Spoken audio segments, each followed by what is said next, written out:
Alors bonjour tout le monde, bien j'ai la chance d'avoir encore une fois le général Dominique Delaware avec nous pour commenter quatre sujets qui sont d'actualité. Alors sans plus tarder, en direct de Copenhague, j'ai avec moi le général Delaware. Mon général, bonjour. Bonjour à vous et bonjour à vos auditeurs. Très content. On va aborder quatre sujets principalement. Le premier, écoutez, ça a fait les manchettes ces derniers jours. C'est entre autres suite à une sortie du président polonais qui se dit prêt à recevoir des armes nucléaires sur son territoire. Et par la suite, on a les Britanniques qui en ont rajouté en disant que avec la livraison de missiles de longue portée, il ne s'opposerait pas à ce que ces missiles-là touchent le territoire russe. Alors, la Russie a répondu en disant qu'il venait de franchir une ligne rouge, qu'il n'hésiterait pas à intervenir avec des missiles tactiques nucléaires pour endiguer cette menace-là. Alors, j'aimerais, comme premier sujet, avoir votre éclairage là-dessus. Oui, je pense que les déclarations polonaises, françaises et britanniques là, sont des déclarations gesticulatoires, hein. On adore gesticuler, faire peur, c'est dans la dialectique d'un conflit, hein. Donc les Russes sont pas dupes, hein, et Poutine n'est pas dupe. Donc Poutine, il rentre dans le jeu qui en devient presque amusant, hein, pour dire, bon, moi je vais faire des exercices, hein, et je fais des exercices, donc des exercices avec le nucléaire tactique. J'ai toute une panoplie qui va bien, et puis je vais faire en sorte de répéter une éventuelle action qui pourrait avoir lieu si vous m'embêtez trop, quoi, en gros. Mais pour l'instant, il a menacé personne. Il a dit, je fais mes exercices. Vous faites votre baratin, vous faites vos grandes déclarations, faites-les, continuez. Et moi, je fais mes exercices. Et puis on verra bien, hein. Mais bon, Poutine n'a pas peur de quoi que ce soit, ni y compris de la guerre nucléaire, d'ailleurs, parce qu'il sait que quelle que soit la forme de guerre, il a les moyens largement de la gagner. Et l'Occident ne pourra pas aller au-delà de. L'Occident n'ira pas au-delà des déclarations parce que là aussi, l'Occident sait très bien qu'il perdra, hein. Le Royaume-Uni le sait, la Pologne le sait encore plus. Donc on est dans le blablabla, hein, qui sert à rien, mais qui met un peu d'huile sur le feu, qui anime le paysage, qui fait croire à l'Ukraine qu'on va s'engager jusqu'au bout avec elle. Moi, ce que je constate aujourd'hui sur le terrain, hein, tous les jours, c'est que les pertes de l'Ukraine sont en train de s'alourdir tous les jours. Ça veut dire que autrefois, c'était un peu moins de 1000, 800 à 1000 par jour. Dans la journée d'hier, par exemple, c'est 1500 en une seule journée. Donc, c'est le double. C'est-à-dire que pourquoi les Ukrainiens sont en train de perdre beaucoup de monde, c'est parce que tout simplement, il y a une pression russe qui s'est accentuée, notamment dans la région de Donetsk, mais également dans la région de Chazofiar, hein, et que cette pression est telle que les Ukrainiens se retirent sous la pression. Le problème, c'est qu'ils n'ont pas préparé d'autres lignes de position et qu'on arrive à leur dernière ligne de défense. Et que donc, ils se repostent en catastrophe quelque part, mais que ces nouvelles positions de défense sont mal préparées. Et donc, ils s'en prennent plein la figure. Et plus ça ira, plus ils reculeront vite. Là, aujourd'hui, le front n'est pas figé, hein. La Russie avance tous les jours dans tel ou tel secteur du front, mais la Russie avance tous les jours. Donc, certains nous parlent aussi, puis ça fait longtemps qu'on en parle, peut-être un bref commentaire là-dessus sur la ville d'Odessa. Il y en a qui disent que les Russes vont avancer jusqu'à la prise d'Odessa. C'est quoi votre opinion là-dessus? Alors, je vais également donner un autre élément, hein, qui va peut-être étonner certains d'entre vous. Alors d'abord, la prise d'Odessa. Oui, je pense que les Russes iront jusqu'à Odessa, hein. C'est l'intérêt de la Russie. D'abord, pour plein de raisons, hein. D'abord parce qu'Odessa est une ville russe depuis toujours, hein, et puis parce que c'est le seul moyen de rendre inopérant et de rendre l'Ukraine, de transformer l'Ukraine en un état croupion et inoffensif. Ça veut dire que la prise d'Odessa donnerait le contrôle total de la mer Noire avec toutes les zones exclusives maritimes qui vont avec à la Russie. Et donc, c'est fini, hein. L'OTAN ne pourra plus s'y promener avec ses navires, parce qu'il rentrera dans les eaux russes, qui deviendront russes. Donc, ça ne pourra pas bien se passer. Donc, l'intérêt de la Russie, c'est de prendre Odessa. Je serais très, très, très surpris si la Russie laissait dans les négociations à venir, qui viendront, laisser la disposition d'un port à l'Ukraine. Ça serait vraiment une générosité que je pense mal placée. Donc, je pense que les Russes vont aller jusqu'à Odessa sans aucun problème. Et on va voir ça au moment où ils vont accélérer la manœuvre. Parce que celui qui reste maître des horloges aujourd'hui, c'est Vladimir Poutine et ce sont les Russes. Mais j'arrête pas de le répéter, moi, depuis des mois et des mois, et maintenant même depuis plusieurs années, c'est que Poutine a tout intérêt à laisser les Européens, les Occidentaux, l'Occident otanien, le laisser se suicider économiquement, chose qui est en train de se produire. On est en train de se suicider économiquement. Et donc, Poutine, pour l'instant, il a tout intérêt à affaiblir au maximum l'Occident otanien sur le plan économique, parce que si l'Occident otanien est affaibli sur le plan économique, il ne pourra jamais ressusciter ses armées et en faire à nouveau des armées efficaces et des armées avec du matériel, avec du personnel, avec tout ce qu'il faut. Donc, l'affaiblissement économique de l'Occident otanien est devenu, s'il l'était probablement pas au départ, mais il est devenu, à mon avis, un des buts de guerre du joueur d'échecs Poutine.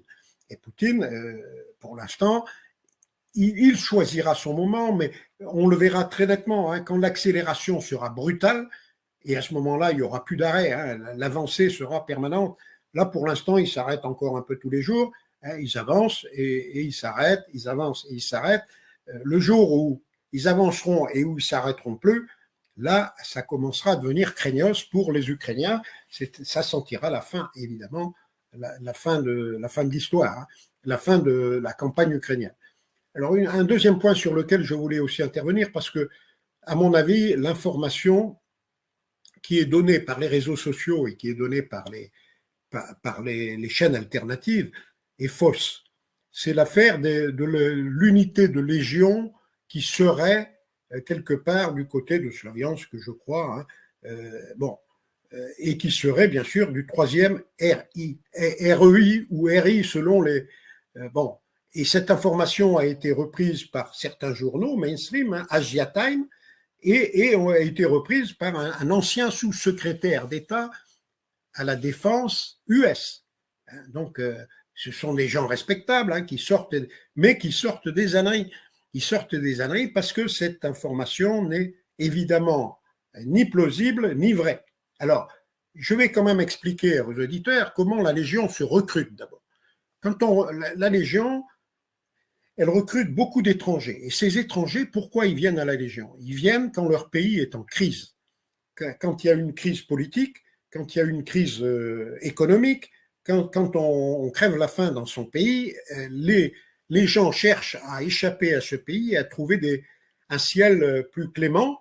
Et donc, à ce moment-là, quand il y a des problèmes, par exemple, au sortir de la Deuxième Guerre mondiale, hein, la Légion recrutait presque un légionnaire sur 3 était allemand. Pourquoi? Parce que l'Allemagne venait de démobiliser tout un tas de soldats, que la situation n'était pas brillante en Allemagne, que les soldats allemands ne savaient faire qu'une chose, c'est la guerre, hein, puisqu'ils l'avaient faite pendant 6 ans, et donc ils venaient à la Légion en masse.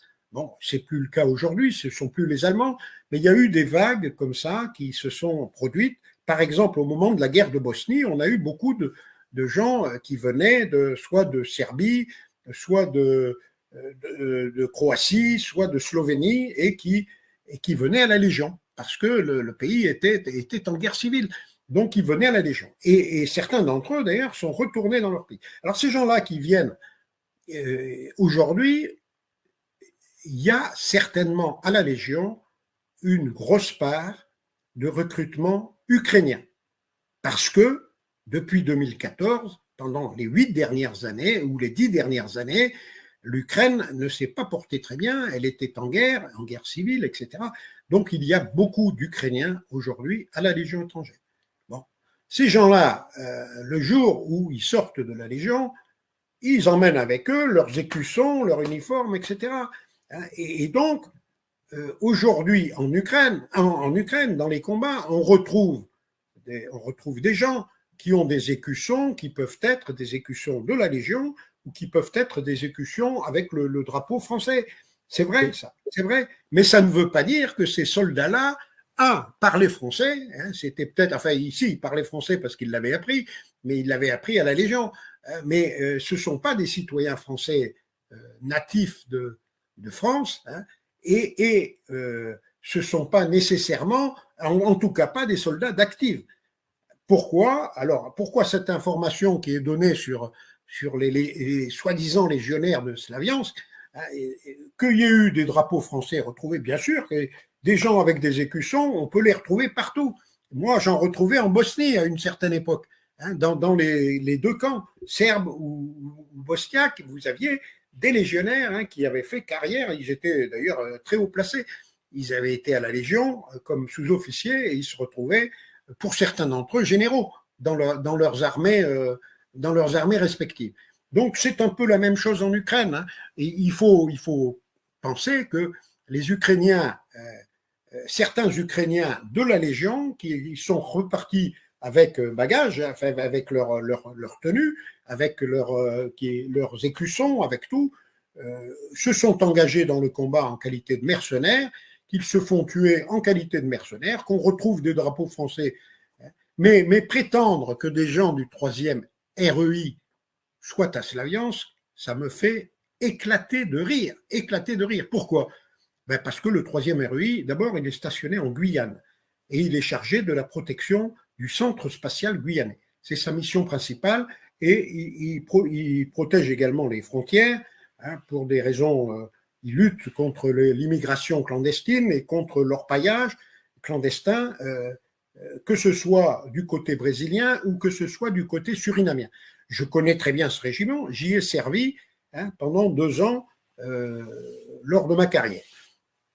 Alors ce régiment, il n'a pas de spécialiste d'artillerie, il n'a pas d'artillerie, c'est un régiment qui n'a que des camions, des 6, alors à l'époque on avait des 6-6, c'est-à-dire des camions qui se débrouillent dans la boue, mais c'est tout ce qu'il a. Il a quelques camions, il a des armes légères, il n'a pas d'armes lourdes, il n'est pas équipé pour se battre en haute intensité. Il est équipé pour faire de la jungle, du combat de jungle, c'est-à-dire aller dans la forêt. Donc il a plus de coupe-coupe que de fusils mitrailleurs. Les fusils mitrailleurs en forêt, ça ne sert à rien. Donc ils n'ont pas ce type d'armes, ils n'ont pas de spécialistes d'artillerie, parce qu'il n'y a pas d'artillerie au 3e REI. C'est un tout petit régiment, il a moins de 800 hommes et il est cantonné à Kourou, mais il fait des patrouilles sur le Maroni et sur le Yapok pour garder les frontières et pour aussi il assure aussi la sécurité du centre spatial.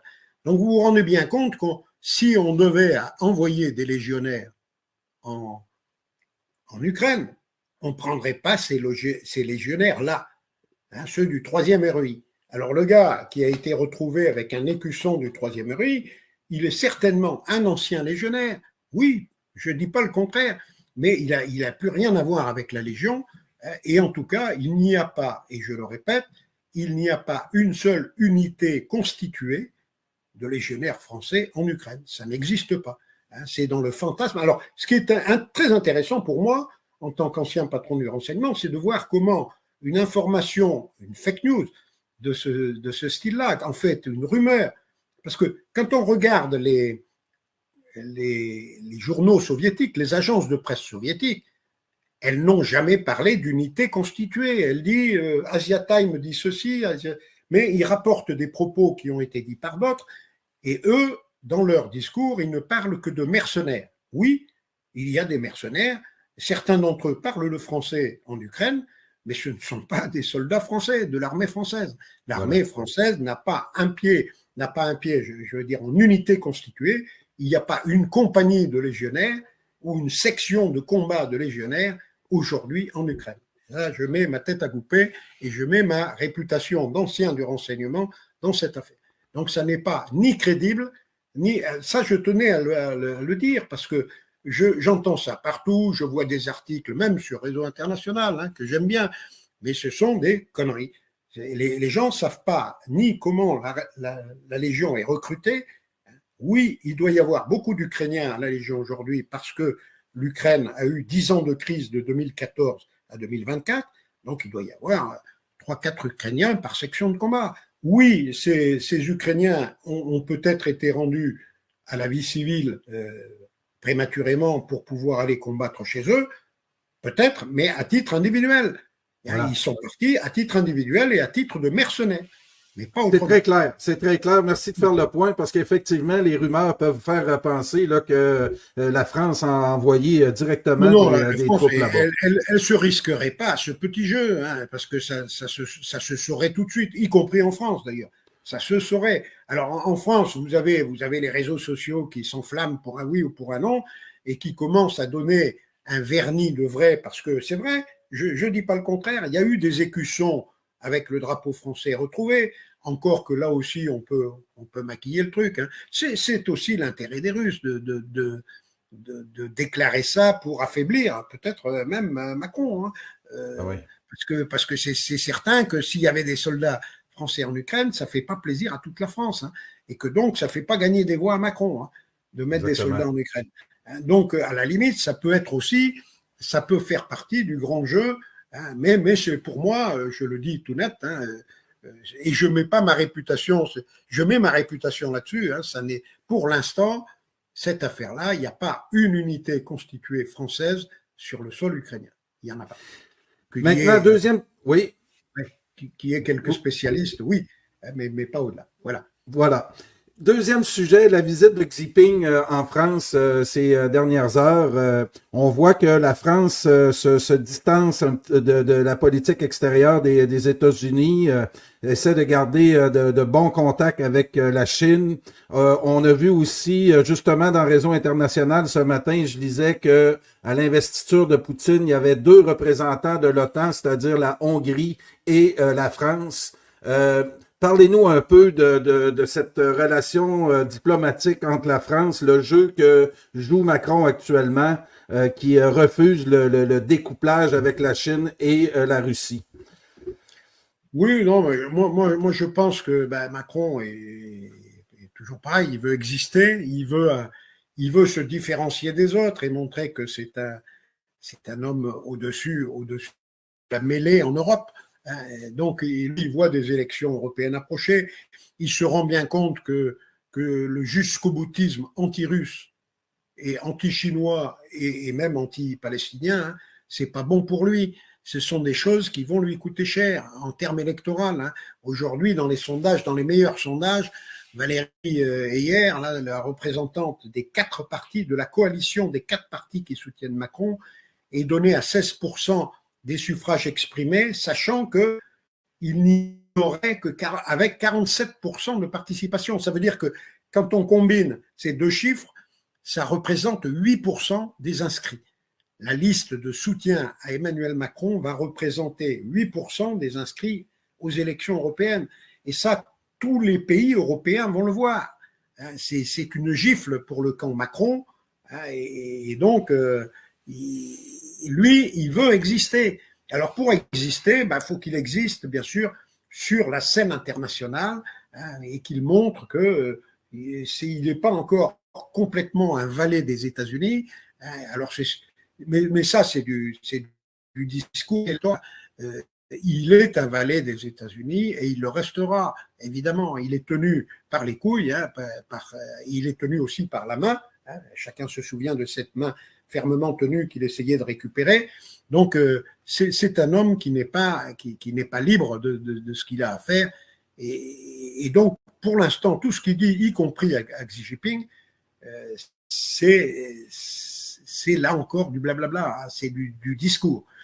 Alors, cela dit, bon, Xi Jinping, qui est un malin, hein, il a vu déjà un certain nombre de choses. Hein. Il a vu que ce Macron l'avait fait accueillir à la descente de l'avion. Non pas, il n'était pas venu lui-même, il avait envoyé son Premier ministre, hein, mal peigné, là, à la sortie de l'avion, pour essayer d'accueillir le président chinois. Bon, le président chinois, il dit rien, hein, mais lui, il compte les points, il regarde. Ce qu'il sait, le président chinois, c'est que les échanges économiques entre la France et la Chine sont relativement, comparés à beaucoup d'autres pays, sont faibles. La France importe de Chine à peu près 75 milliards par an et exporte 35 milliards de dollars. 35 000. Ça veut dire que la France affiche un déficit de 40 milliards de dollars vis-à-vis de la Chine. Est-ce que la visite de Xi Jinping va changer les choses? Absolument rien. C'est-à-dire que la France n'importera pas plus. Au contraire, peut-être la Chine, parce qu'on lui ouvrira peut-être un peu plus les portes, j'en sais rien. Et donc, le vainqueur, non pas ce bras de fer, parce qu'on n'a pas, la Chine ne fait pas un bras de fer avec Macron.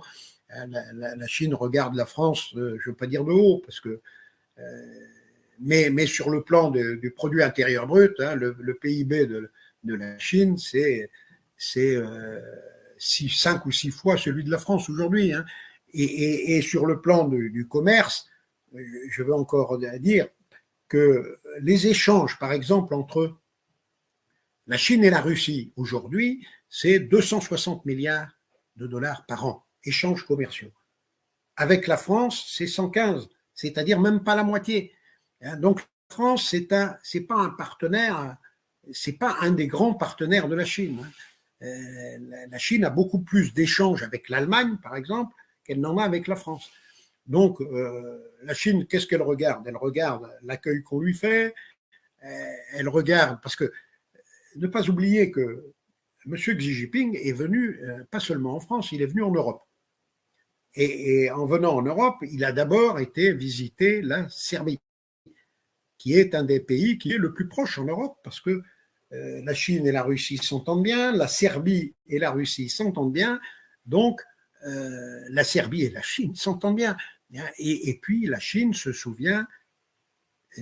souvenu d'une chose et a fêté l'anniversaire. Quand Xi Jinping est arrivé, l'anniversaire du bombardement, peut-être avait-il fait exprès de venir ce jour-là. Il est allé fêter en Serbie l'anniversaire du bombardement de son ambassade à Belgrade en 1999, il y a un quart de siècle.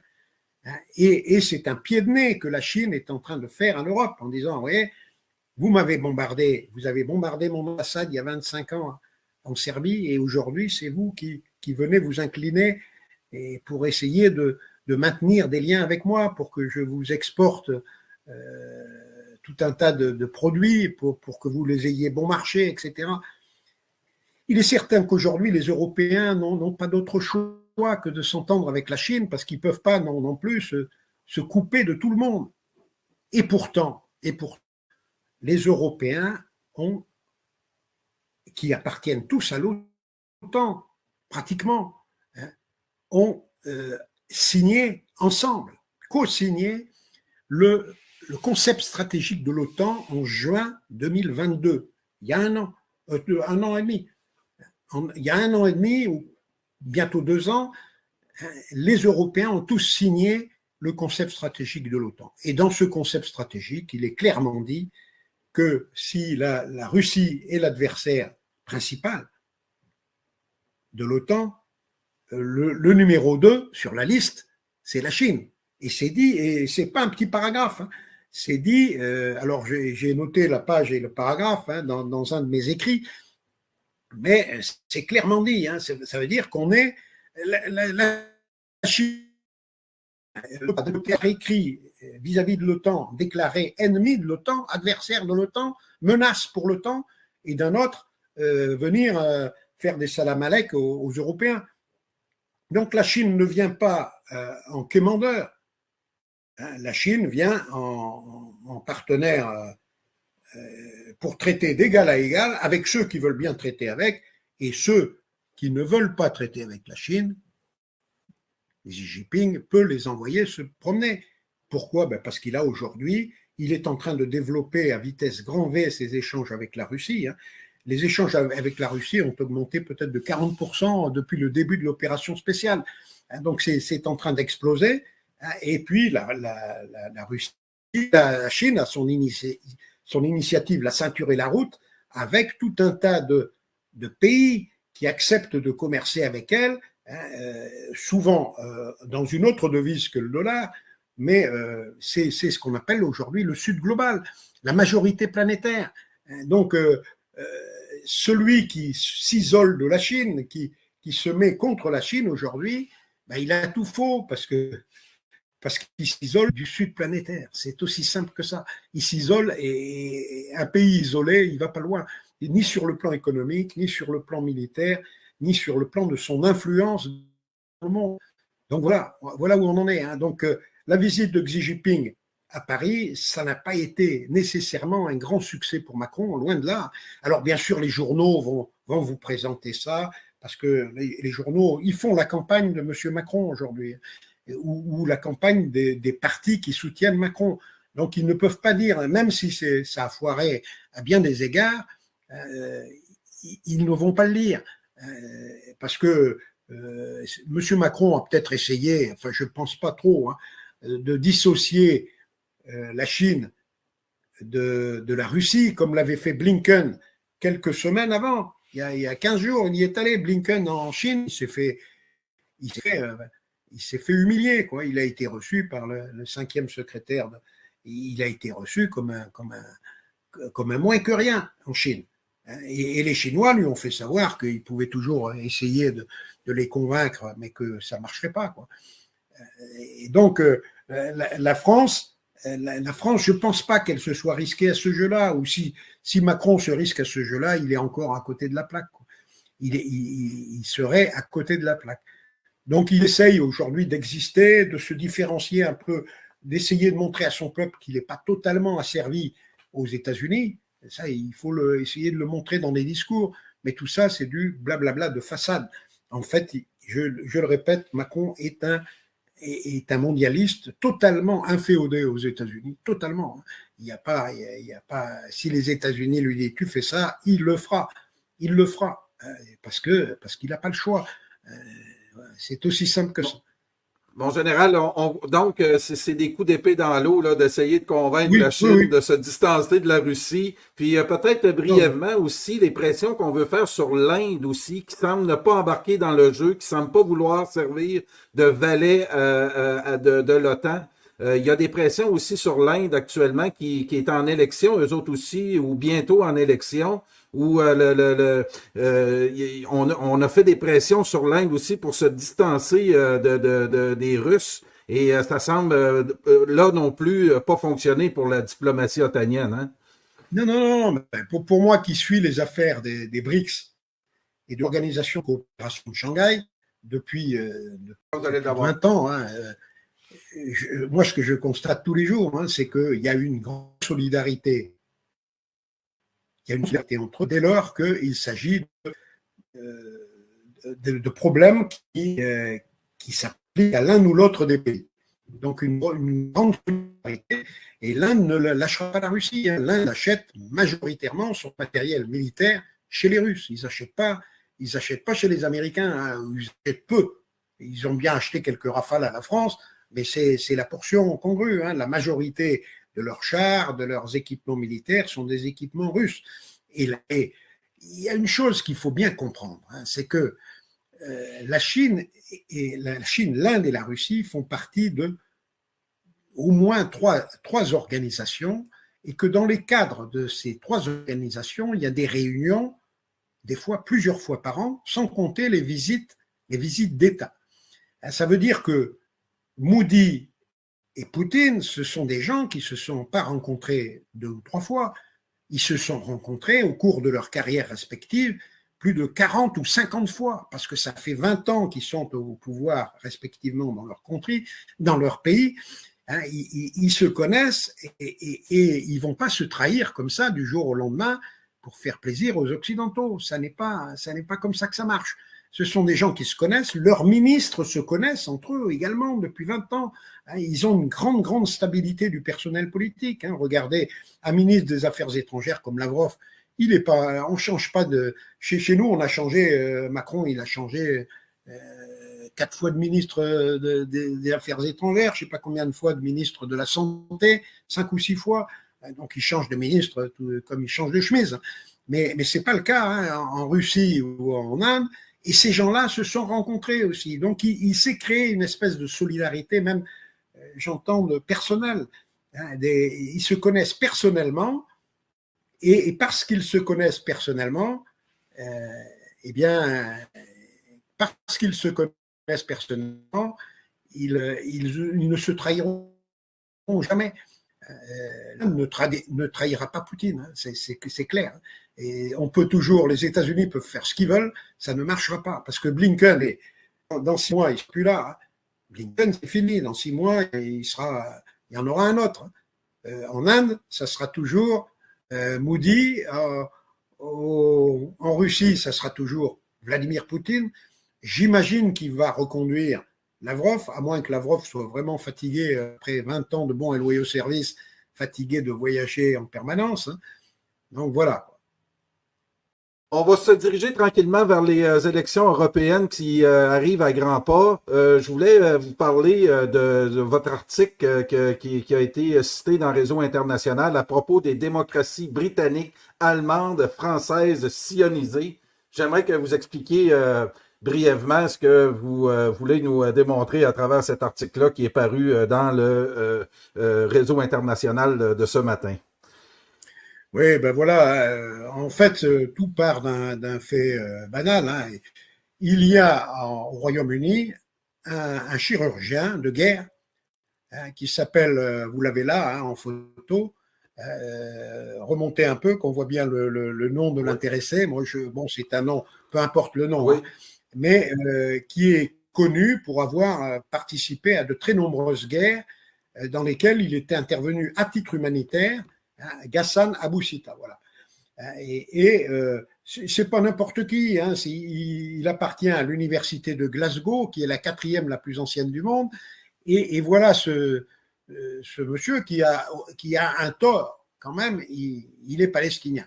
Il est britannico-palestinien. Ça veut dire qu'il est né au Koweït en fait, mais il est palestinien d'origine. Ses ancêtres étaient palestiniens.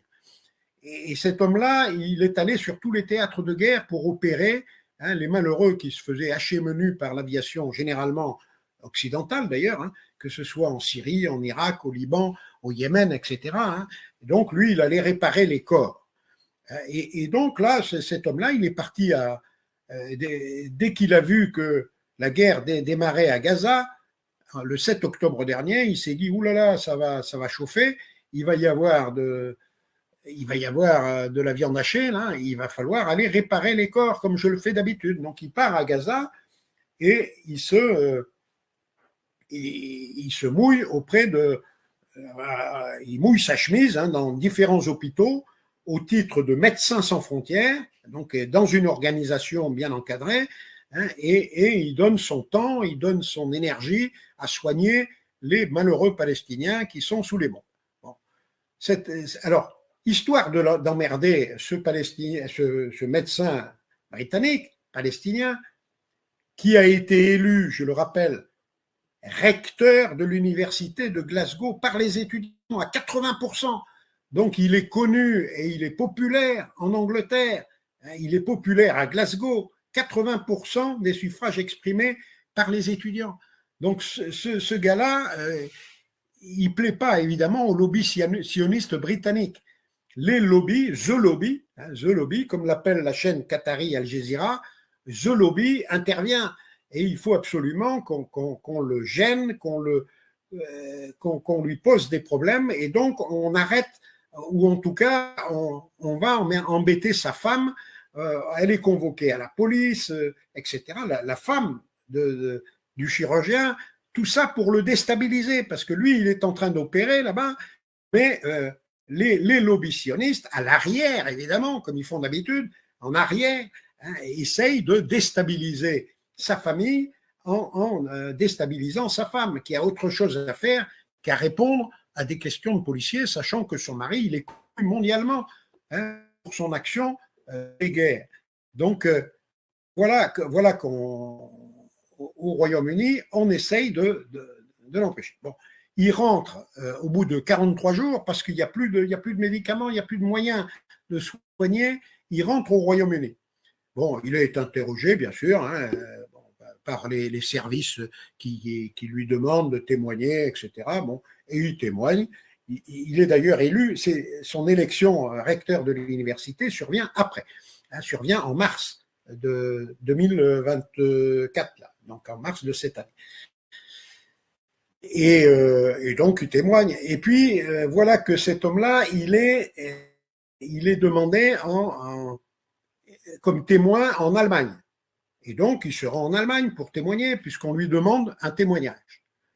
Et en Allemagne, il est arrêté à l'aéroport par les autorités allemandes, qui elles aussi sont actionnées par les lobbies pro-Israël, qui sont derrière, les Sayanim, ceux qui Israël, les Sayanim, ils sont là derrière, et hop, ils font arrêter le brave individu, et ils le gardent pendant 3 heures à l'aéroport, et ils lui interdisent l'entrée du territoire. Ils lui interdisent donc de s'exprimer, et ils lui interdisent même de tourner une vidéo qui puisse être publiée en Allemagne. Voilà. Et en fait, ils lui interdisent le territoire pour 1 an. Donc, interdiction de territoire en Allemagne, c'est interdiction d'entrée dans l'espace Schengen. Ça veut dire qu'on veut empêcher, on veut faire taire ce grand témoin qui a pourtant déjà témoigné devant la Cour pénale internationale. Il a apporté son témoignage, mais ces témoignages ne plaisent pas. Ces témoignages font peur aux lobbies pro-Israël. Et les lobbies pro-Israël se démènent pour obtenir, et ils y arrivent, parce qu'on a des politiciens corrompus, des juges corrompus et des policiers corrompus en Europe. Et en Allemagne en particulier. Ne pas oublier que l'Allemagne est le 2e fournisseur d'armes à Israël, et ce sont ces armes qui tuent les Palestiniens. Donc l'Allemagne ne veut pas, comme la population allemande l'a fait de manière honteuse lors de la Deuxième Guerre mondiale, elle ne veut pas entendre parler de ce qui sort limite. À la fin de la Deuxième Guerre mondiale, la population allemande a dit « je ne savais pas ». Et là, on veut interdire aux Allemands de savoir. Certains voudraient savoir, eh bien non, ce n'est pas possible. Et le brave chirurgien revient en Angleterre et il est invité par le Sénat français. Le Sénat, c'est pas rien le Sénat. C'est une des assemblées de la France, l'assemblée, la haute assemblée, comme on l'appelle, le Sénat. Il est invité au Sénat pour témoigner. Eh bien, je vous le donne. À la frontière, il est arrêté. Et là, pire encore, la police française se comporte de manière la plus ignoble encore que la police allemande. Parce que là, on l'arrête, on le menotte, on le met en cellule. On le met en cellule. Et alors, bon, il demande, le Sénat s'inquiète, il envoie des avocats, etc. On le met en cellule et on lui fait savoir qu'il est interdit d'entrer en Union européenne pour 1 an par les Allemands. Alors, donc le voilà interdit donc de rentrer aussi en France, alors qu'il est demandé comme témoin au Sénat. Et en fait, que veulent les lobbies pro-Israël dans toute l'Europe, mais en particulier, bien sûr, là où ils sont le plus puissants, c'est-à-dire en Grande-Bretagne, en France et en Allemagne, ils veulent surtout lui interdire de revenir en Europe, parce qu'en Europe se trouve la Cour pénale internationale qui se trouve à La Haye. La Haye est en Europe, c'est dans l'espace Schengen. Et donc, s'il ne peut pas revenir en Europe pendant 1 an, il ne pourra pas aller témoigner devant la Cour pénale internationale. Et c'est ça qu'on veut éviter. On essaye de supprimer le témoin. Alors, ils ne peuvent pas le supprimer en l'éliminant physiquement, mais en fait, ils l'éliminent en lui interdisant la pénétration sur le territoire. Et là, on voit bien la collusion entre ces lobbies et entre ces gouvernances et la collusion entre elles, et on voit la collusion aussi avec les lobbies pro-Israël en France, en Allemagne et au Royaume-Uni. C'est les 3 pays les plus sionisés qui puissent exister. Donc c'est clair. Et on se souvient, enfin vous pourriez même passer la vidéo que je mets dans l'article, et remettre ces quelques minutes où on voit, ces quelques secondes même, où on voit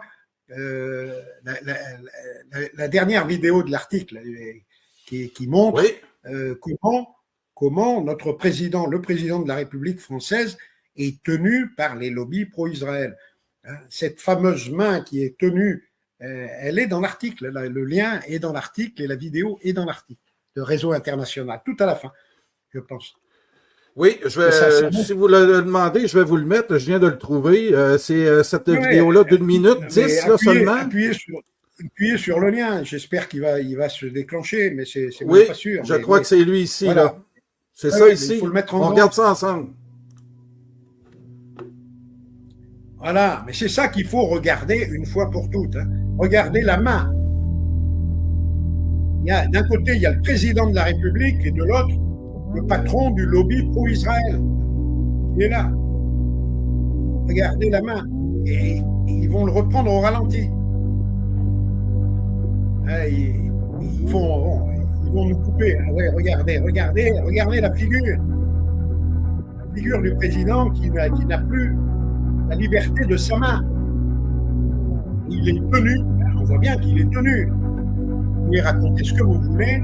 On a un président français qui est tenu par les lobbies pro-Israël. Voilà, la preuve, elle est là. Et cette preuve-là, personne ne peut l'effacer. Personne ne pourra jamais l'effacer. Wow. Regardez la main et regardez la tête du président français. Vous imaginez ça, vous, chez vous?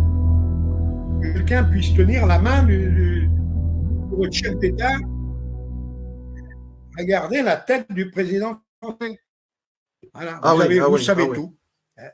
C'est-à-dire que vous savez que nos 3 démocraties, elles sont tenues par les couilles et par les bras, par les mains, surtout.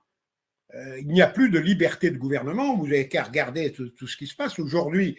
Le malheureux qui prône le cessez-le-feu pour essayer d'épargner, il est traité d'apologiste du terrorisme. C'est fou, c'est fou. Et on en a arrêté plus d'un. On les arrête, on les met en garde à vue et on les accuse d'apologie du terrorisme parce qu'ils ont osé demander un cessez-le-feu, ils ont osé critiquer les excès de la gouvernance israélienne. Et je regrette, moi, condamner les excès de la gouvernance israélienne, ça n'est pas faire l'apologie du terrorisme et ça n'est pas non plus de l'antisémitisme. Ça n'est pas de l'antisémitisme. C'est tout simplement que quand un État va trop loin, il faut savoir le dire. Il faut savoir le dire et là, on le dit de manière très nette. C'est très clair, mon général. Vous avez apporté tous les documents pour qu'on puisse bien comprendre ce phénomène-là. Et pour terminer, on va aller parler plus des élections européennes. Et je l'ai mis à l'écran. On en a parlé un petit peu la semaine dernière avec d'autres collaborateurs. Le phénomène Glucksmann. Pouvez-vous nous en parler un peu? On doit comprendre l'apparition de ce personnage-là en politique française et aussi savoir un peu de où il vient pour mieux comprendre ce qui se passe. Alors il faut d'abord remonter au phénomène Macron. Le président Macron, il a été élu pareil en faisant la couverture brutalement. On a vu apparaître ce personnage qui avait été un médiocre ministre des Finances et qui était encensé par tous les médias écrits et télévisuels. Tous les médias se sont mis dans l'affaire pour soutenir et faire apparaître et gonfler le personnage, mythifier ce personnage qu'est Macron, et ça a marché. Ça a marché. C'est des méthodes qui sont bien connues, c'est des méthodes que j'appelle méthodes de Cambridge Analytica. Elles ont été parfaitement décrites, c'est-à-dire comment gagner une campagne électorale. Comment gagner ou booster un candidat. Et donc là, ce qui s'est passé pour Macron il y a maintenant 6 ans, c'est en train de se passer pour M. Glucksmann aujourd'hui. Alors Glucksmann, c'est qui? C'est un député européen qui a été élu il y a 5 ans. Mais là, quand on regardait les couvertures de journaux qu'il y a derrière, hein, il y a l'unanimité des couvertures. Glucksmann, c'est le dieu aujourd'hui de nos médias. Et pourquoi? Alors, il n'est pas seulement le dieu de nos médias, mais il est le dieu de l'ARCOM. L'ARCOM, c'est un organisme qui est chargé de rétablir la norme, hein, l'égalité entre les candidats. Il n'y a plus d'égalité entre les candidats. Il y en a un qui bouffe tout parce que l'ARCOM et les politiques essayent de le gonfler et de le porter au nu. Alors pourquoi est-ce qu'ils essayent de porter ce personnage au nu? Eh bien, moi, je vais vous le dire tout simple, hein, c'est parce que ce personnage, il cause, parce que d'abord, la Macronie est en difficulté. Tous les 4 partis qui soutiennent Macron vont faire un score piteux aux élections européennes et qu'il faut essayer de sauver le bateau qui coule, le bateau de l'atlantisme, le bateau du mondialisme, le bateau du globalisme et le bateau du sionisme. Donc il faut essayer de le sauver et donc là on a trouvé un personnage, hein, c'est lui, hein, et donc il va être boosté par les médias, par l'ARCOM qui va fermer les yeux sur l'excès, sur l'inégalité de traitement. Regardez les couvertures des médias, hein, sur l'inégalité de traitement entre les candidats. Donc ce candidat-là, il va être boosté, et il va être boosté parce qu'il coche toutes les cases de soutien à la Macronie. Parce que derrière du blablabla qui tendrait à faire croire de manière fausse que cet individu est un opposant à Macron, il ne l'est pas. Il est d'accord avec lui sur tous les grands sujets. Avec cet homme-là, c'est plus d'atlantisme, plus d'OTAN, plus d'Europe, c'est un européiste convaincu, hein, plus de guerre à outrance contre la Russie, lui il est à mort contre la Russie, plus de guerre à Gaza, hein, puisqu'il est aussi un sioniste à mort, hein, plus de guerre contre l'Iran. Voilà un personnage qui veut tout ça, et donc c'est l'allié idéal de nos camarades d'outre-Atlantique, hein, nos camarades américains, les USA, la CIA, tout ce beau monde se réjouit d'avoir un individu pareil et mettent tous les moyens financiers, les moyens médiatiques, etc., pour le promouvoir. Parce qu'ils se disent, si Macron perd 8 sièges ou 9 sièges de députés et que celui-là en gagne 8 ou 9, c'est gagné, on n'aura rien perdu. On se sera très très bien débrouillé. C'est un jeu à somme nulle. Donc ce gars-là est missionné pour récupérer toutes les pertes de Macron et d'essayer de les engranger vers lui, sachant que dès que les élections seront terminées, cet individu soutiendra Macron dans toutes les facettes de la politique européiste et mondialiste. Alors en plus, cet individu-là, il ne faut pas l'oublier, c'était déjà un représentant de l'atlantisme. En Géorgie, il a été conseiller du président Saakashvili, hein, président géorgien, hein, de 2005 à 2012, d'après les Wikipédia, hein, qui nous l'annoncent.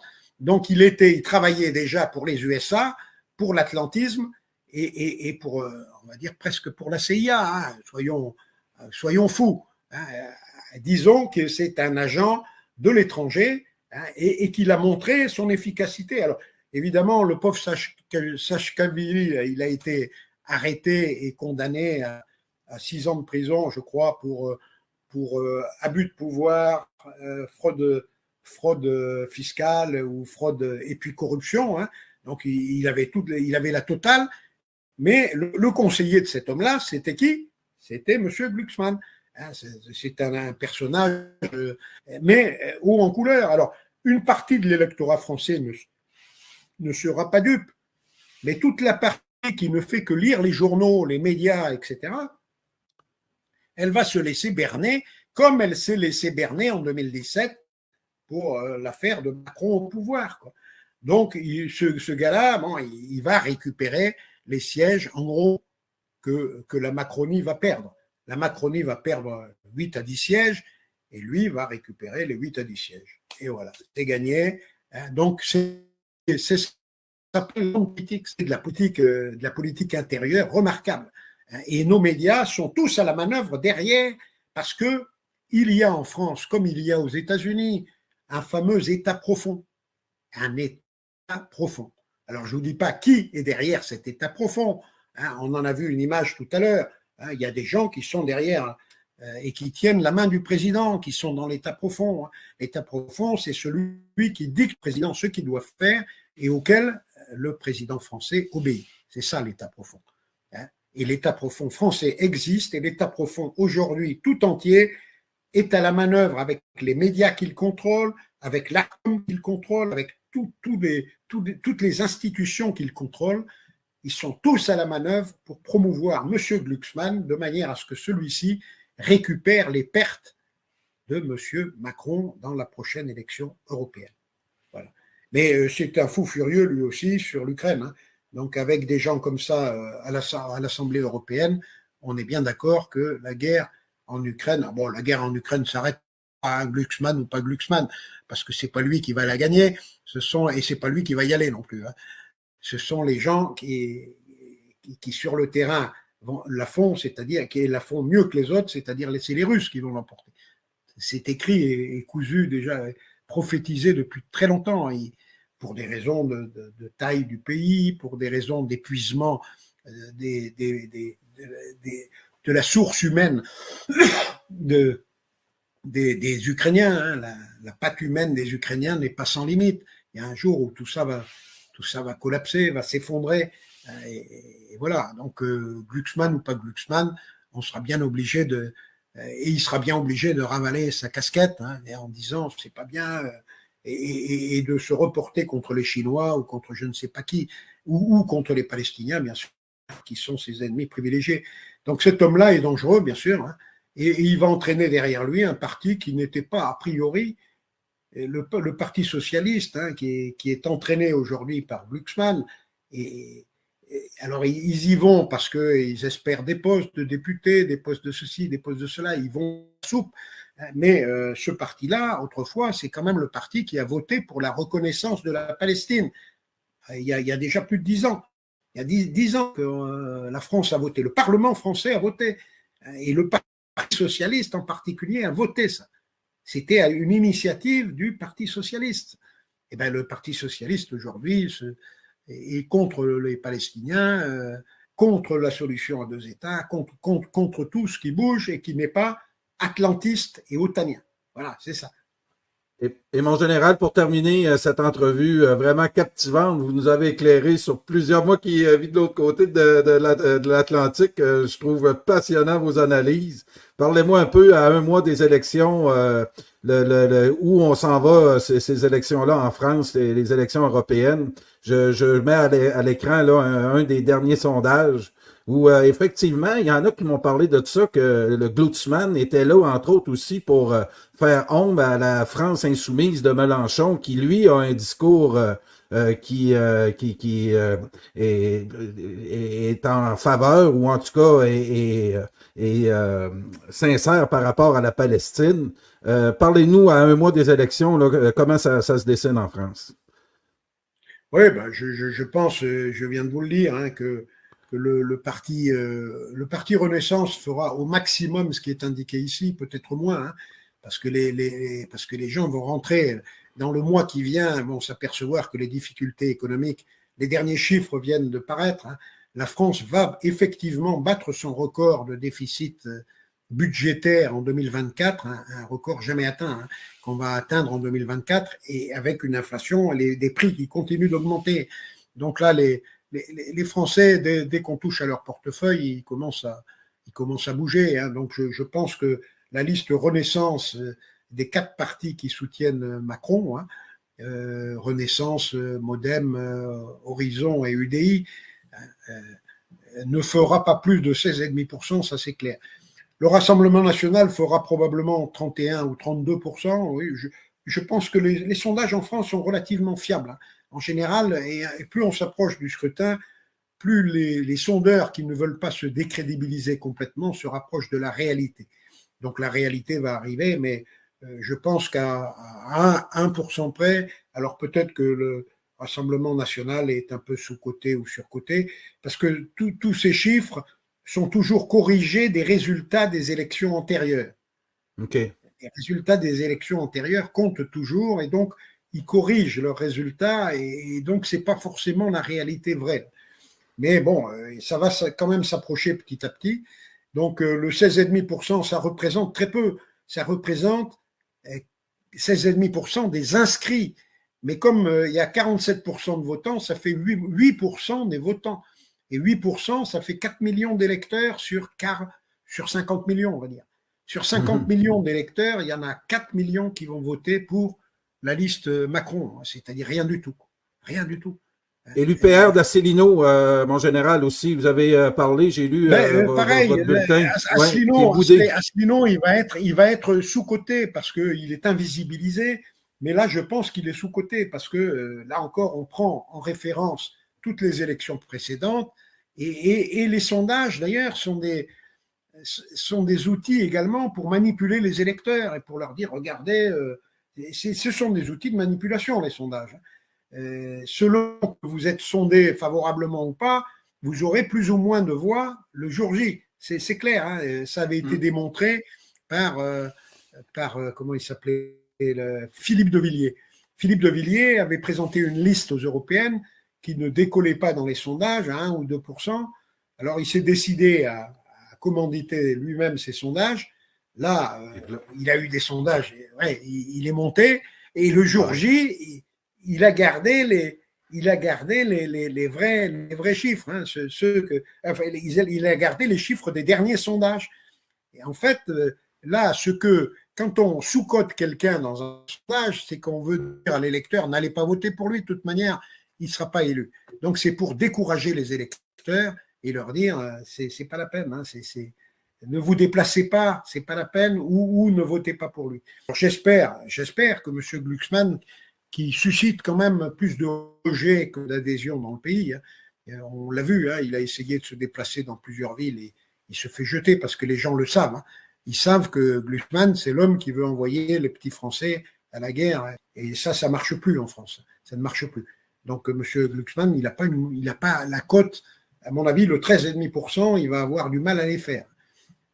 Voilà. Et mon général, pour constater aussi que ça marche pas juste, c'est pas juste un phénomène français. On le voit dans les universités américaines, ici au Canada, la même chose. Il y a des gens qui comprennent cette manipulation en ce moment par rapport à ce qui se passe au Proche-Orient. Les gens commencent de plus en plus à comprendre toutes ces manigances-là. Et vous faites partie de ceux qui nous éclairent de façon extraordinaire là-dessus. Un gros merci encore une fois. Moi, je crois qu'il faut les dénoncer. Oui. On peut pas se laisser. On peut pas laisser le monde être exclusivement guidé par ces gens-là, quoi. Et ils sont peut-être élus, le peuple élu, mais moi, ce peuple élu-là, si c'est ces gens-là, il y a des gens que je respecte éminemment dans ce peuple-là. Hein. Si vous me parlez de Mearsheimer, John Mearsheimer, de Jeffrey Sachs, de Gideon Levy, de Ronnie Broman, ils sont légion, des gens bien, mais pas ceux-là, pas ceux qui nous manipulent. Ceux qui nous manipulent, c'est la petite élite, c'est ce que j'appelle l'État profond, hein. C'est la petite élite de gens, les Sayanim, hein, qui sont là pour aider Israël envers et contre tout et pour les aider à prendre le contrôle total. Hein. Regardez à Davos, hein, qui dirige Davos, hein. Regardez qui dirige, qui participe, etc., etc. On retombe toujours sur une clique, hein, et la question est de savoir si le monde doit être aujourd'hui dirigé par cette clique, hein, ou si au contraire il faut essayer de diversifier un peu et de voilà. Voilà. On a des gens bien de l'autre côté. Il y a des gens voilà. Vous l'avez dit à plusieurs reprises, vos sources viennent aussi du peuple, des spécialistes d'Israël, du monde juif. Donc, oui, vous avez des sources très solides. Oui, c'est là où on trouve les meilleures sources. Hein.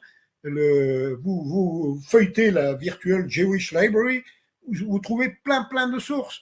vous allez regarder, vous lisez le journal Haaretz, vous trouvez plein de sources aussi, hein, et de gens bien. Vous regardez, vous lisez les ouvrages de John Mearsheimer, ou vous écoutez les vidéos de Jeffrey Sachs, ou de Jacob Cohen, aussi en France. Exactement. On a des gens extraordinaires, hein, qui nous disent la vérité vraie. Et ces gens-là, ils n'ont pas pignon sur rue. On leur refuse l'accès aux grands médias, hein, et donc on en est réduit à faire à ce que chacun d'entre nous se force à essayer d'aller voir et de comprendre. Si on ne fait pas cet effort-là et qu'on gobe tout cru ce que nous disent les médias étant aux mains des plus mauvais de nos adversaires, hein, bon, c'est pour moi, si vous voulez, moi je ne suis pas l'ennemi des Juifs. Je le répète, je suis l'ennemi de la gouvernance Netanyahou, qui est une gouvernance suprémaciste, raciste, messianique, tout ce qu'on veut, hein, mais c'est une gouvernance de fous furieux, et on ne peut pas accepter une telle gouvernance, hein, que l'on soit juif ou pas. Et d'ailleurs, de très très nombreux juifs, Dieu merci, sont de mon avis, et des juifs qui réfléchissent. Hein. J'en ai cité quelques-uns, je peux en citer des dizaines, qui sont. On a Michel Sibony aussi chez nous, hein, qui vous le. Enfin, on en a tellement. Et les Sayanim, là, vous parliez aussi des néoconservateurs aussi, là, qui les appuient, qui vraiment accentuent le problème plutôt que d'essayer le néoconservatisme, je le rappelle, le néoconservatisme a été créé au départ par des sionistes. Et des sionistes qui s'étaient rendus compte que le meilleur allié d'Israël et le plus fort, le plus puissant, c'était les États-Unis. Ils s'en étaient rendus compte, et leur objectif était de faire en sorte que cet allié reste puissant parce que c'était leur principal soutien. Et donc, Project for a New American Century, c'est-à-dire ils voulaient que cet allié reste le plus puissant pour encore un siècle, pour tout le 21e siècle, de manière à les protéger et à leur permettre d'aller tranquillement vers leur objectif final, hein, qui est d'abord le grand Israël, et puis après, pourquoi pas plus large. Hein. Mais ces objectifs ont été très nettement présentés, débattus par tout un tas de néocons, hein, que ce soit dans le petit monde de Davos, hein, ou que ce soit dans des livres. Bon, on sait maintenant quels étaient leurs objectifs et qui était à l'origine du néoconservatisme.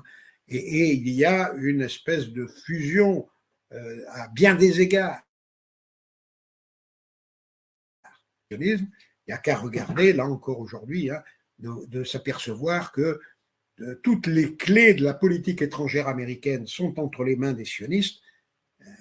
Je ne veux pas revenir sur Blinken, sur Victoria Nuland, sur Wendy Sherman aux affaires étrangères. Je ne vais pas revenir non plus sur Janet Yellen, qui concocte les sanctions, ni sur le secrétaire à l'intérieur, Mayorkas, ni sur le secrétaire à la justice, Merrick Garland, etc. Tous ces gens-là sont des sionistes, pur et voilà. dur. Ah oui. Voilà. Vous l'avez dit, hein, c'est pas... Oui. Et ils sont non seulement sionistes, mais ils sont également, bien sûr, néoconservateurs sionistes. Il y a donc une espèce de mondialiste, sioniste et néoconservateur. Ce sont des mots qui sont des idéologies qui sont compatibles, on va dire. Ce sont des idéologies compatibles. Et on retrouve, alors, il n'y a pas que des sionistes dans les néoconservateurs, il y a aussi tous ceux qui choisissent l'opportunité de faire allégeance au sionisme pour pouvoir faire carrière. Il y en a dont le seul but, c'est de faire carrière. Donc, on se prosterne aux pieds de... Mais on l'a vu, nous en France, hein, on l'a vu, dès que l'affaire de Gaza est partie, tous les chefs des grands partis politiques qui voulaient se concilier les médias en France ont été se prosterner à Tel Aviv au pied de Netanyahou après le 7 octobre en disant on vous soutient, on vous soutient, on vous soutient et on vous soutiendra toujours. Voilà, et avec ça on fait carrière. Hein. Si j'utilisais cette corde-là, on ne me traiterait pas de tous les noms, hein. On me vouerait pas aux gémonies comme on me voue aux gémonies. Moi, ça m'en touche une, comme on dit, sans agiter l'autre. Hein. Bon, voilà. Je m'en fous. Mais parce que ce qui importe là-dedans, c'est la vérité. Et la vérité, ils la savent d'ailleurs. Hein. Ils vont pas me démentir, hein. Ils vont m'ignorer, mais ils ont raison qu'ils m'ignorent. Moi, ça me va très bien qu'on m'ignore. Et ça me permet, moi, tranquillement, de dérouler la vérité telle que je la vois. C'est ma vérité. Il n'y a pas de haine là-dedans. Hein. C'est le fonctionnement du monde tel qu'on le constate et tel que tout le monde peut le constater s'il se retrousse un peu les manches, hein, et s'il gratte un peu sa cervelle et s'il se met à faire les mêmes recherches que j'ai faites moi depuis 20 ans ou 25 ans, hein, et avec en plus au sein d'un appareil d'État, hein, où j'étais en poste. Hein, donc j'ai l'expérience aussi des mensonges d'État. Hein. J'en ai connu quelques-uns, hein, je peux vous dire, dans l'arrière-scène, on voit passer des choses et on se dit, mais attends, qu'est-ce qu'il raconte là, quoi? Ça n'est pas vrai, ce qu'il raconte. Ça n'est pas vrai. Voilà. Ça n'est pas vrai, on a les preuves que ça n'est pas vrai. Mais bon, on ne peut pas toujours tout dire. Hein, et je ne dis pas tout. Et je ne vous dis pas tout. Ouais. Je ne dis pas tout parce que je ne peux pas tout vous dire. Mais bon, vous savez, c'est pas très propre. Hein, les écuries d'Augias, c'est pas très propre. Et les mensonges, j'en ai connu en Bosnie, c'était fou, quoi. Les mensonges de monsieur Gemici, c'était un Britannique, là, et porte-parole de l'OTAN. Moi je l'appelais super menteur, tellement il mentait. Il mentait tous les jours, mais dans des proportions incroyables. Il y a des chiffres multipliés par 10. Hein. Les chiffres qui l'arrangeaient étaient multipliés par 10, ceux qui l'inquiétaient étaient divisés par 10. Quoi. Et c'était dans des proportions de cet ordre-là. Quoi. C'est fou, c'est fou. Ah, ma collaboratrice Annette Matteux m'a fait un reportage la semaine dernière sur le trafic d'organes de M. Kouchner, qui niait les faits.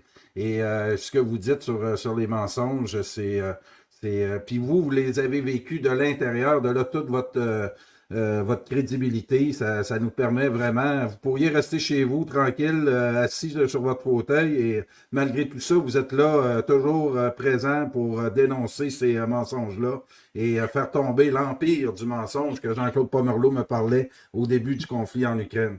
Un gros merci. Oui, c'est pour terminer. Non, c'est ça. Hein, il faut y aller parce que derrière ces mensonges-là, il y a toujours des vies humaines, hein, mais pas 2 ou 3, pas 30, pas 300, mais ce sont des centaines de milliers de vies humaines. La guerre en Irak, bâtie sur un mensonge, a tué des millions de personnes. Et là, en ce moment, on est en train de tuer en Palestine, hein, les 35 000 femmes, et à 75% des femmes et des enfants. 35 000, c'est pas rien, hein, tout ça pour, non pas pour 1100 morts, parce que sur les 1100 déclarés tués par les narratifs toujours proposés par Israël, hein, 1100 tués le 7 octobre, il y en a la moitié qui ont été tués par les Israéliens eux-mêmes. Hein, ça c'est documenté, tout le monde l'a documenté, y compris de sources journalistiques israéliennes, c'est documenté. Hein. Donc, en fait, c'est pas 1100 contre 35 000 qu'il faut faire, c'est 500, on va dire. Le 7 octobre, il y en a eu 500 tués, non pas massacrés, tués dans des combats. Dans des combats, il y a eu des morts de part et d'autre. Hein. Donc, c'est une révolte, un peu la révolte des esclaves, hein, de Spartacus, on va dire. Hein.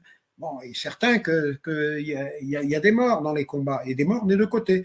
Donc, ils ont eu 500 morts, on va dire, tués par l'ennemi palestinien, hein, et sur la base de ces 500 morts, eux, ils en font 35 000.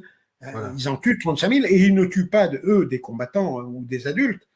Il n'y a pas eu de bébés, contrairement à ce qu'on dit, tués du côté israélien. Par contre, du côté palestinien, il y en a eu des milliers de bébés, des milliers d'enfants, ou de très jeunes enfants.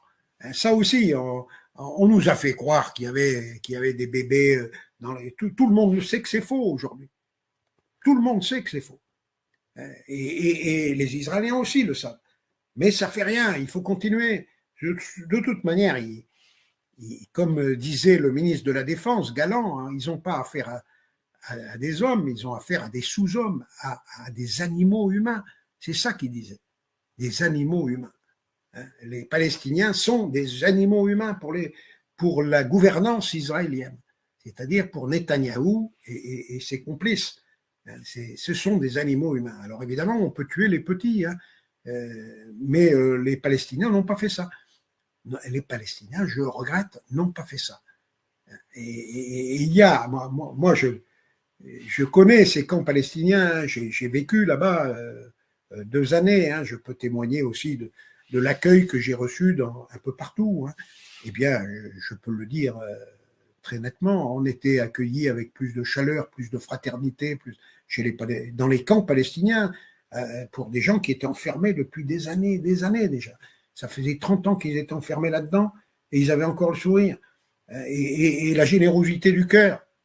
Et par contre, quand on allait en Israël, c'était pas tout à fait la même chose. Bon, je n'en dirai pas plus, mais pour moi, je suis arrivé en Israël pro-israélien parce qu'on m'avait parlé des kibbutz et puis c'était la saga de Exodus, de Moshe Dayan, tout ça, c'était des images qui me parlaient. Hein, et je suis arrivé pro-israélien. En moins de 6 mois, j'ai changé d'avis. Hein. Je suis comme Damas, comme Saint Paul sur le chemin de Damas. Pouf, je suis tombé de mon piédestal et j'ai compris. En ouvrant mes yeux et mes oreilles, j'ai compris. Bon, voilà. J'espère que dans mes auditeurs, les auditeurs, il y en a qui comprendront ça. Il y en a qui comprendront. On peut tout, quoi, mais on n'est pas obligé de tuer tout le monde et de vivre en paix. Eux, ça fait des années qu'ils tuent. Et alors, ce qui est à dénoncer aussi, c'est que pendant que nous, on s'occupe, on a tous les yeux braqués sur Gaza, en ce moment, ils règlent leur compte aussi en Cisjordanie. C'est-à-dire qu'ils sont en train d'expulser tout un tas de gens, d'emprisonner tout un tas de gens. Ils ont 10 000 Palestiniens qui pourrissent en prison sans jugement. Eux, ils rentrent dans les camps, et quand ils veulent une terre, hein, ils prennent la personne, ils la déclarent terroriste comme ça, hein, et puis ils l'emprisonnent en préventive, etc. Ils lui piquent sa terre, et c'est comme ça que ça se passe. C'est comme ça que ça se passe.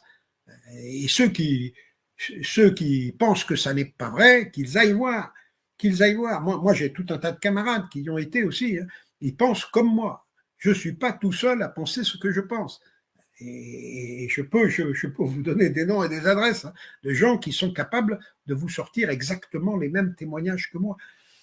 Exactement les mêmes. Et certains d'entre eux sont restés 4 ou 5 ans là-bas. Donc, ils ont observé les choses pendant 4 ou 5 ans.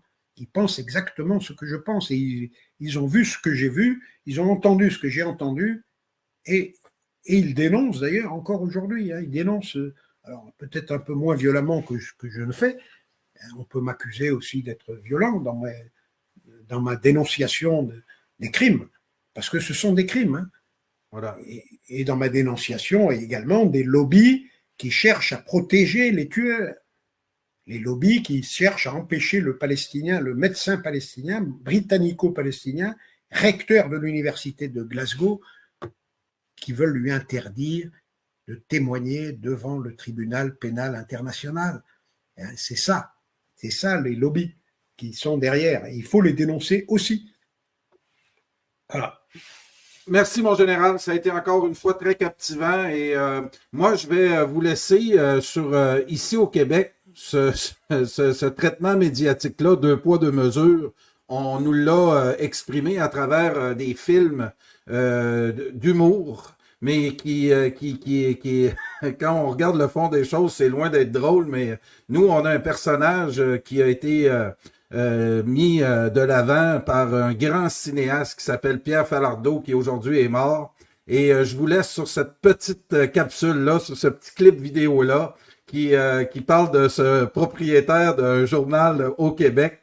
On pourrait dire un néocon. Ça dure 1 minute et ça veut tout dire. Je vous laisse écouter ça. On va écouter ça ensemble comme conclusion. Ouais. Alors, merci beaucoup, puis on se reparle. À une prochaine. Hein. Allez, au revoir. À une prochaine. On écoute ça ensemble, puis merci tout le monde et on se revoit au besoin, mon général. Merci beaucoup. Ah oui. Alors, je vous laisse avec notre Elvis Gratton national, une petite minute où on comprend tout avec ce petit clip de Elvis Gratton. Merci tout le monde. J'arrive d'un voyage de noces, asti, puis bang! Faut tout que je fasse tout seul. Qu'est-ce qui se passe? Je viens de parler avec le président du Congrès juif canadien. Je te dis qu'il était pas de bonne humeur. À cause de l'émission d'hier soir? Il hurlait au téléphone. Comme quoi, il allait se plaindre d'Ottawa, qu'il me ferait perdre ma licence puis qu'il allait organiser un boycottage des commanditaires. J'ose pas croire qu'il vous a traité d'antisémite. C'est ça, d'antisémite.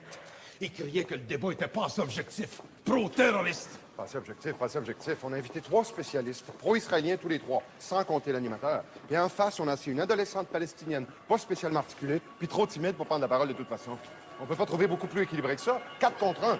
4 contre 1, tabarnak. Il pouvait bien être de mauvaise humeur. Monsieur Bob, est-ce que je pouvais décemment organiser un débat sur le Proche-Orient avec 5 panélistes sur 5 pro-Israël? Il y a un seuil minimum d'objectivité en dessous duquel on peut quand même pas descendre, là. Laisse faire l'objectivité, tabarnak. C'est pas ça qui fait vivre le poste. Si je perds des commanditaires à cause du Congrès juif, c'est pas toi qui vas payer. La prochaine fois que tu organises un débat, je vais avoir du 5-0 pour Raël. Mais qu'est-ce que le public va penser? Lâche-moi ton esti de public. Le monde, c'est des caves. Le monde, ils vont penser ce que moi, je décide qu'ils vont penser.